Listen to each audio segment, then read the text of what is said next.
Olá, sejam bem-vindos a mais uma aula aí de álgebra, beleza? O que a gente vai ver hoje? Pegando aí basicamente, seguindo a sequência de conteúdos da apostila de vocês, a nossa aula hoje é sobre sistemas de numeração. No quadro, eu coloquei dois tipos que são os mais atuais de sistemas de numeração, que é o sistema romano e o indo-arábico, que também nós conhecemos como sistema decimal, ok? Quem são aí, para poder relembrar, esses símbolos, que a gente também pode chamar de algarismos para a parte do indo-arábico, mas quem são eles na parte dos romanos? O que a gente tem aqui? Primeiro, esse aqui é o número 1, o V é o número 5, o X é o número 10, o L é o 50, o C equivale a 100, o D 500 e aqui o M vale 1000. O que é importante a gente observar? Que esses aqui, ó, que eu estou marcando, número 1, o X, o C e o 1000, nós podemos utilizar ele 3 vezes no máximo para representar um número, tá? No formato de indo-arábico. Observa comigo esses exemplos. Eu tenho aqui C e 2 pauzinhos, ok? Que número é esse aqui na formatação indo-arábica? A gente sabe que o C equivale a 100 e o 2 aqui, 2 tracinhos, equivale a cada uma unidade. Como tem duas, então é como se estivesse equivalendo aqui a 2. Esse número aqui é o 102. Na letra B, eu tenho 3 vezes o X, que é o máximo de vezes que a gente pode escrever, né? Esses que estão aqui com asterisco 3 vezes, né? Relembrando. Eu tenho 3x aqui e um V. O x, cada um vale 10. Então, eu tenho 10, 20, 30. E esse V é equivalente aí a 5. Então, nós temos aqui o número 35. Na letra C, eu tenho M, D, X, X1. O M é o 1000. O D, 500. Então, nós já temos aí 1.500. 2x. Cada x é equivalente a 10. Ou como eu tenho 2, então equivale a 20. E um tracinho só, uma unidade. Então, que número que é esse daqui, em romano, para o indo-arábico? Vai ser o número 1521. Tudo bem? Esses números que nós escrevemos aqui, transformando do romano para indo-arábico, nós vamos trabalhar ele agora, tá? Ele também, como eu falei, é conhecido como sistema decimal. O que é importante a gente destacar? Que esse sistema, ele né? Também chama aqui de sistema decimal. Anota aí. E ele vai ser composto, como vocês puderam perceber aqui, com outros tipos de símbolos. O indo-arábico, ele vai do 0... Começando no 0, né? Eu posso chamar de símbolo ou de algarismo, como a gente tem mais esse contato. E vai até onde, gente? Ó, 0, 1, 2, 3, 4, 5, 6, 7, 8 e 9. Então, esses são os algarismos que nós podemos formar qualquer número que a gente queira. Voltando para cá, quem vai ser o sistema decimal? Todos preenchidos aí, né? Utilizando esses algarismos. Ele é um sistema posicional. Por quê? Repara, se eu quiser escrever um número, por exemplo, 25, eu estou pegando os algarismos 2 e 5. Mas eu também posso pegar esse algarismo para poder escrever aqui o número 52. Os algarismos são os mesmos, mas o número não, tá?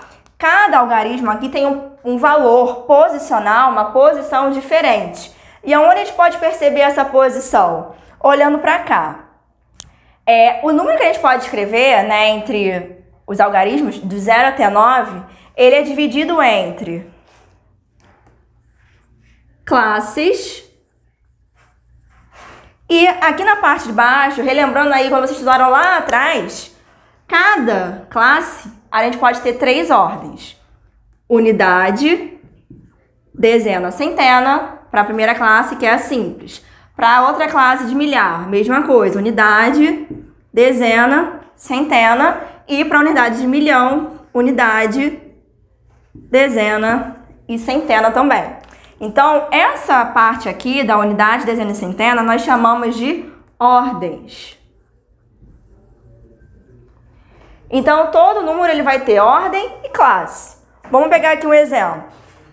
O número, vou botar cada um na direção certinha das ordens, tá, gente? 45.284. Quantas ordens e quantas classes tem esse número? Ordens. 1, 2, 3 na parte das simples e na de milhar nós temos 2. Então, nós temos aqui nesse número 7 ordens. E quantas classes? 2, né? Porque ele está na parte de simples e na parte de milhar. Então, nós temos aqui 2 classes como exemplo aqui nesse número. Tudo bem? Pegando aí, né, um pouquinho desse conceito, trabalhando na parte de operações com número decimais, eu botei aqui adição, subtração e um outro exemplo que nós vamos fazer para multiplicação e divisão na mesma conta, tá bom? Na parte de adição, o que é importante a gente destacar? Eu tenho o número 1,9200 e quero adicionar ao número 0329. Reparem, a quantidade de casas depois da vírgula que nós temos aqui no primeiro número são quantas? 1, 2, 3, 4. E na parte de baixo, eu tenho 1, 2, 3 casas. Você pode até fazer direto, mas é importante você tentar equilibrar a quantidade de casas para efetuar certinho essa operação. Destacando o quê? Colocando a parte inteira embaixo de parte inteira, a vírgula embaixo de vírgula e a parte decimal todinha alinhada. Então, se eu quisesse completar aqui, eu poderia só colocar mais um 0 para organizar essa minha operação. Então, vamos lá. 0 mais 0, 0. 0 mais 9, 9. 2 mais 2, 4. 9 com 3 dá 12. Vai 1 aqui. E 1 mais 1, 2. Então, nós temos aí o número 2,2490.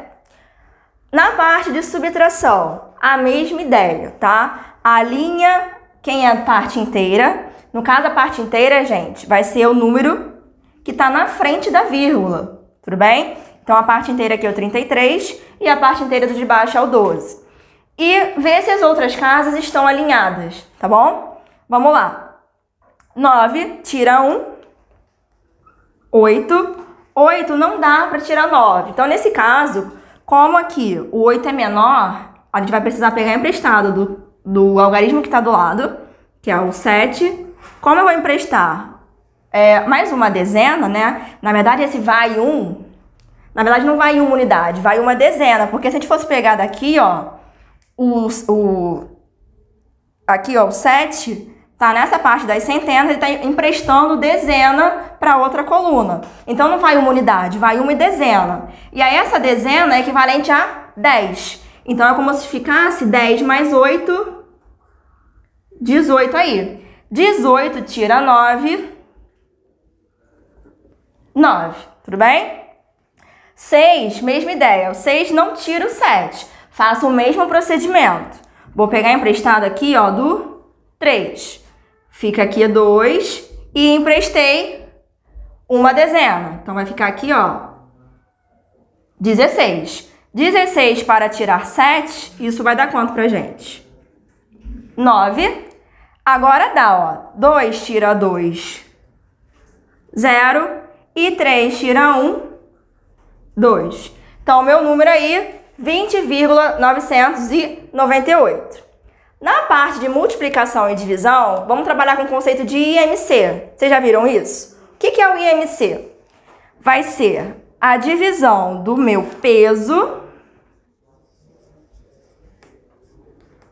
pela minha altura ao quadrado. Então, aqui nessa operação, a gente já está calculando a multiplicação e a divisão ao mesmo tempo. Vamos pegar aqui um exemplo. 80, vou botar aqui, dividido por uma altura, eu peguei a altura aí de 1,6 ao quadrado. Como eu posso fazer essa operação aqui? 1,6 vezes 1,6, trabalhando com a propriedade de potência, vou fazer aqui no cantinho, ó, aqui no canto, 1,6 vezes 1,6, vamos ver quanto isso aqui dá. Posso inicialmente trabalhar como se não tivesse com as vírgulas, tá? Para não confundir. Depois eu preciso acrescentar lá no final, no nosso resultado. 6 vezes 6, 36. 1 vezes 6, 6. Mais 3, 9.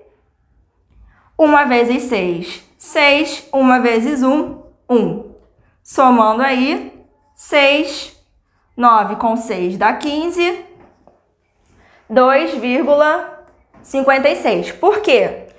Lembra que eu falei que a gente precisa perceber aqui, ó, quantas casas depois da vírgula nós temos? Eu tenho uma no primeiro número e outra casa depois da vírgula no segundo. Então, eu tenho o total de 2 casas. E aí, eu começo a voltar. A minha vírgula invisível como se estivesse aqui. Então, eu volto 2 casas, que é o total daqui de cima.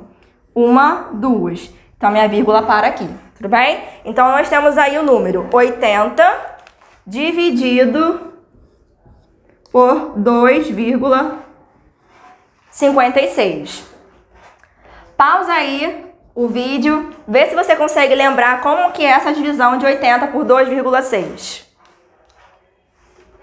Só fazendo uma pequena correção, nós temos aqui, ó, 1, 2, 3, 4, 5 e não 7 ordens. Corrija aí, por favor. Tá bem nítido que são 5, né, gente? Não sei de onde eu tirei esses 7, mas beleza. Voltando à nossa divisão aqui. Nós temos 80 divididos por 2,56. Vamos arrumar essa conta aqui, no cantinho. Deixa eu apagar aqui, vai ficar melhor. Deixa eu pegar o espaço aqui. Vamos lá. 80 divididos por 2,56. Lembra que eu falei que é importante de ajustar o número de casas? Para a divisão também é necessário fazer isso. Por quê? Eu tenho 80 e aqui eu tenho depois, no número 2,56, eu tenho 2 casas depois da vírgula. Então, para poder sumir com essa vírgula desse lado, eu teria que multiplicar aqui por quanto? Ó? 1, 2. Então, eu andei com a vírgula 2 vezes, então como se tivesse multiplicado por 100. Então, multiplicar por 100, eu acrescento a mesma coisa aqui. Eu multiplico por 100 desse lado, para manter aí a igualdade, ok? Então, 80... acrescento mais 2 zeros aí por conta do 100, tá bom? Desloquei aqui, então acrescentei esses 2 zeros aqui no número e ficou 8.000. Agora a gente vai poder fazer 8.000 dividido por 256. Vamos lá. Eu posso começar abaixando aqui, ó, o número 800. 800 para 256. Aproximadamente, vamos pensar assim. 3 vezes 250, que é o número próximo do que a gente tem aqui, dá 750. Então, fazendo uma associação, é bom vocês tentarem pensar dessa maneira, para não ficar, às vezes, perdendo muito tempo testando os números. Tenta usar um número próximo do que vocês conhecem aí na tabuada. Então, o número 3, que é o próximo de 250, vamos fazer essa multiplicação para confirmar aqui e ver qual é o número mais próximo de 800. 3 vezes 6 aqui, 18. 3 vezes 5, 15, mais 1, 16. 2 vezes 3, 6, mais 1, 7. Então, 768. Falei na subtração aqui, fica valendo de 9, esse aqui fica valendo 7, e eu emprestei, lembra? Uma dezena para o número e formou 10. 10 tira 8 fica 2, 9 tira 6 fica 3, 7 tira 7 fica 0. Então, eu tenho aqui 32. Vou abaixar esse outro 0 aqui, tá? Então, formou o número 320. 320 dá para dividir para 256? Dá. Então, vai ser uma vez, né? Uma vez 256, pra cá, vai sobrar quanto agora? Vamos fazer essa subtração aqui, ó. Pego o emprestado do 2, deixa eu botar de preto pra ficar destacado. Vai ficar valendo de 1, e aqui vai ficar valendo de 10. Esse 1 aqui, eu também não consigo subtrair o 5 dele, então é o mesmo procedimento. Pego o emprestado do 3, vai ficar 2, e aqui o número 11. Então, o que a gente vai ter aqui? 10 tira 6, 4, 11 tira 5... 6, 2 tira 2, nada, tudo bem? Então, nós temos aqui, ó, o número 64 e 256. O que a gente precisa fazer agora para dar sequência nessa operação? eu vou colocar uma vírgula aqui do lado do meu quociente, que é por enquanto 31, e vou acrescentar mais um zero aqui. Então, eu tenho o número 640 dividido por 256. Vamos usar o mesmo raciocínio. 3 vezes 250 dá 750. Passa. Então, vamos pensar assim. 250 vezes 2 é 500, que é o mais próximo de 640. Então, número 2 aqui. Vamos fazer essa prova real para saber quanto que vai sobrar na subtração aqui.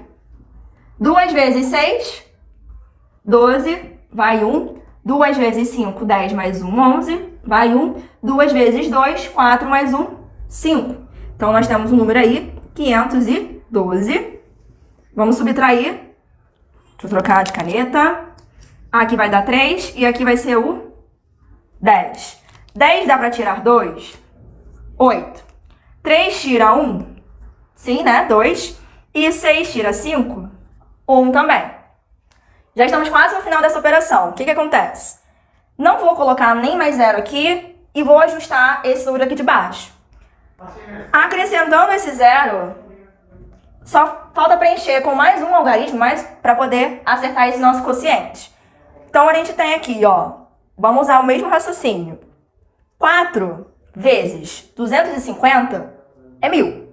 Só que eu não tenho 250 aqui no final, né? Corrigindo. 4 vezes 250 dá 1000. Eu não tenho 1250, eu tenho 1280. Então, eu vou ter que jogar um número para cima para poder ver essa nova relação. 4 vezes 250 é 1000. Só que ainda tem 280, né, sobrando. 256 dá dentro de 280, então seria mais uma unidade. Conseguem perceber meu raciocínio? Então, o número seria 5. 5 vezes 256 seria o mais próximo, né, ou o correto, né, o exato. Vamos confirmar aqui, por favor. 256 vezes 5. 5 vezes 6, 30. 5 vezes 5, 25. Mais 3, 28. 2 vezes 5, 10. Mais 2, 12. De fato, então, deu certinho a nossa conta. Resta aí, ó, 0. Então, esse nosso IMC deu quanto, gente? 31,25, tá bom? Pausa o vídeo agora, tenta fazer os exercícios que estão na legenda, tá? Na descrição aí do vídeo, e volta comigo daqui a pouquinho para correção. Então vamos lá, gente. Vocês já fizeram os exercícios, acertaram, né? Vamos só conferir aqui comigo. Primeira questão do Enem. O medidor de energia elétrica de uma residência, conhecido por relógio de luz, é constituído de 4 pequenos relógios cujos sentidos de rotação estão indicados conforme a figura. A medida é expressa em quilowatts. O número obtido na leitura é composto por 4 algarismos. Cada posição do número é formado pelo último algarismo ultrapassado pelo ponteiro. Então, tá indicando aí a ordem de leitura, ok? O número obtido pela leitura em quilowatts na imagem é... Vamos lá. Aqui, ó. Nessa ordem de milhar, o que a gente tem? Observando aqui a setinha, lendo nessa posição... O ponteiro, ele tá depois do número 2. Então, a gente tem aí o primeiro número. Primeira questão. O primeiro número é o número 2.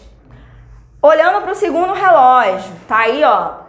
Na classe simples, né? A primeira classe aqui de milhar. A outra, estamos olhando agora na classe simples. Na ordem centena. O que a gente tem? A setinha tá apontando naquela direção. Então, se a gente for olhar pelo ponteiro, ele está depois de quem? Do 6. Então, o nosso próximo número aqui é o número 6, beleza? Olhando para o terceiro relógio, na parte da ordem e da dezena, o que a gente tem? Voltando parecido com o primeiro, a setinha está apontando para cá. Então, o ponteiro ele vai girar na direção, no caso, anti-horário. Então, eu tenho 0, 1, 2. O ponteiro está entre o 1 e o 2. Nessa leitura, então, o próximo número é o número 1. E o último relógio aí, nós temos a setinha apontada para a direção no sentido horário, né? Então, acompanhando o ponteiro, o que a gente tem?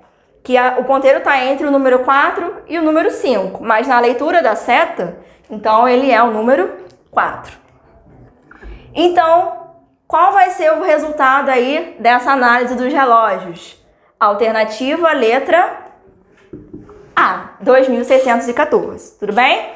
No próximo exercício, que também é do Enem, vamos lá comigo. Os incas desenvolveram uma maneira de registrar quantidades e representar números utilizando um sistema de numeração decimal, posicional. Nós acabamos de ver isso. Um conjunto de cordas com nós, denominado quipus. O quipus era feito de uma corda matriz ou principal, mais grossa que as demais, na qual eram penduradas outras cordas mais finas de diferentes tamanhos e cores, cordas pendentes.